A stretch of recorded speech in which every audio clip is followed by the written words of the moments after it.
You have struggled with procrastination for years. For as long as you can remember, you have had trouble meeting deadlines, finishing projects, and accomplishing your goals. And I'm confident that you already know that procrastination causes more problems than it solves. In the psychology of procrastination, you will learn why we get stuck in these procrastination cycle and psychological factors that cause us to repeat this problematic behavior. By the end of this video, you should be able to connect procrastination with different mental illnesses and find your own personal root cause of procrastination with strategies to overcome it.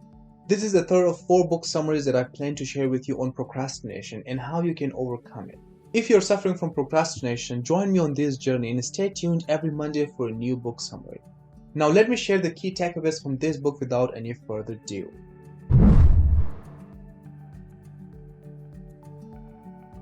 Not all procrastination is the same. We can sort the ways we procrastinate into 2 types.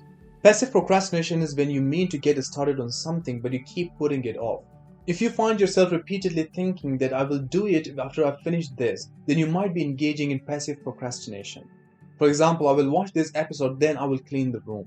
This type of procrastination is followed by guilt after you realize that the deadline has already passed. It is associated with negative outcomes ranging from lower psychological well-being to decrease in your personal growth. Active procrastination is when you intentionally decide to procrastinate because you believe you work better under pressure. For example, you have a test on Monday. However, you left your syllabus undone till Saturday thinking that you will learn faster if you have less time. Sometimes this can result in fantastic work. However, in other days, you may fall victim of your own procrastination. It is helpful to recognize whether you are an active procrastinator or a passive procrastinator or both. Once we sort people into active and passive procrastinator groups, it will show that almost every one of us procrastinate in some ways. That is why it is a severe issue.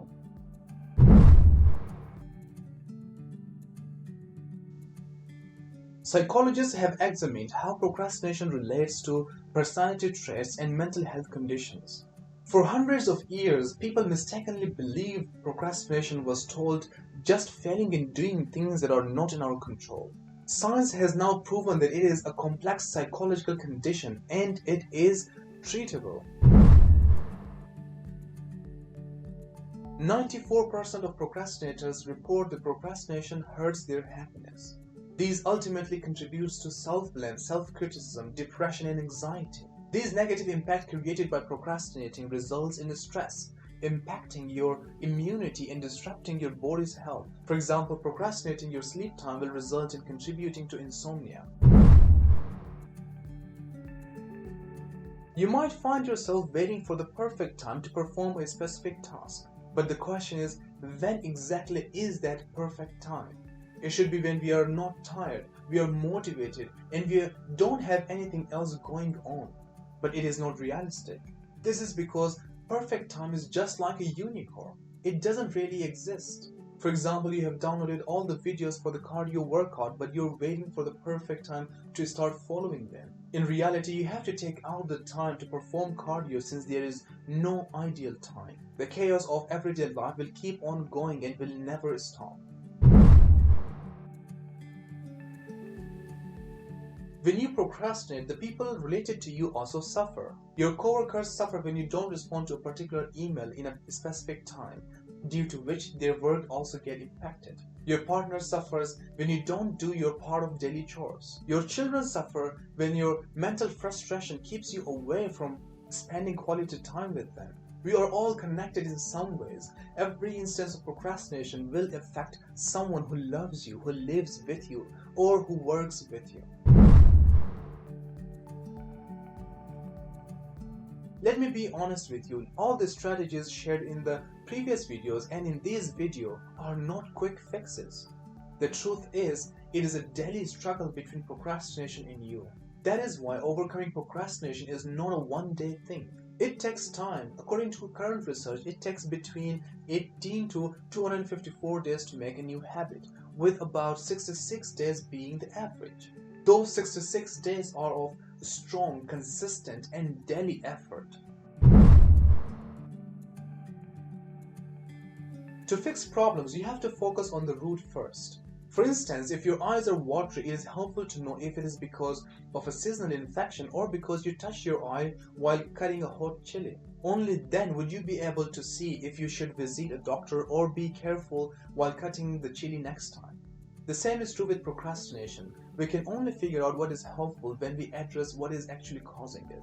Determining the root cause doesn't mean going all the way back to childhood. It just means isolating yourself and thinking for a second about what exactly is triggering your mind. It can be anything, for example, intolerance of feeling uncomfortable, lack of self-control, lack of motivation, or time management. When you approach a task that you have been delaying for a long time, it automatically starts feeling good. For example, getting the laundry folded doesn't seem a big deal unless it has been sitting on the couch for a week. Instead of focusing on the unpleasant feeling of performing the task, try to focus on the rewarding feeling once you finally do the task. Our brain naturally focuses on the negative part first because we prefer doing less complicated work. Therefore, try to go against your brain. For example, between doing laundry and talking with a friend online, your brain will give you a signal to catch up with the friend. That is when we need to go against our brain by prioritizing the work first. We all know that procrastination is about avoiding tasks because they feel uncomfortable, challenging, and confusing. In reality, procrastination is more about avoiding these feelings rather than avoiding the task itself. These feelings can occur at two different occasions. One when we are thinking about doing the task, and second when we are actually doing it.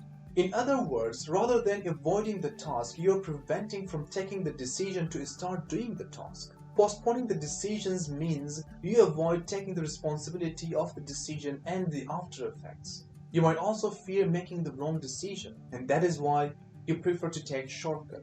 Because no decision means no action, means no change, means no regret. We trick ourselves into this type of avoidance by just saying that we haven't made up our mind yet, when reality is no decision is also a decision in itself. For example, if you haven't decided whether you want to leave that abusive partner, each day you're putting off that decision is a day you're choosing to leave with that person. To summarize, if you really want to stop procrastinating, you have to keep these steps in mind. You must learn how to cope with unpleasant emotions caused by the work that you're delaying, such as cleaning the house or initiating your business idea. Be willing to feel unpleasant emotions such as anxiety after making a decision. Accept the reality that you are procrastinating instead of making excuses. And stop yourself depriving from opportunity to learn and succeed. If you need more help in overcoming procrastination, watch the summary of the end of procrastination here and the summary of stop procrastinating here. Or you can also explore these playlists on procrastination. Thank you so much for watching till the end. Like to support, share to spread the knowledge, and comment to connect. See you at the next one. Much love and bye.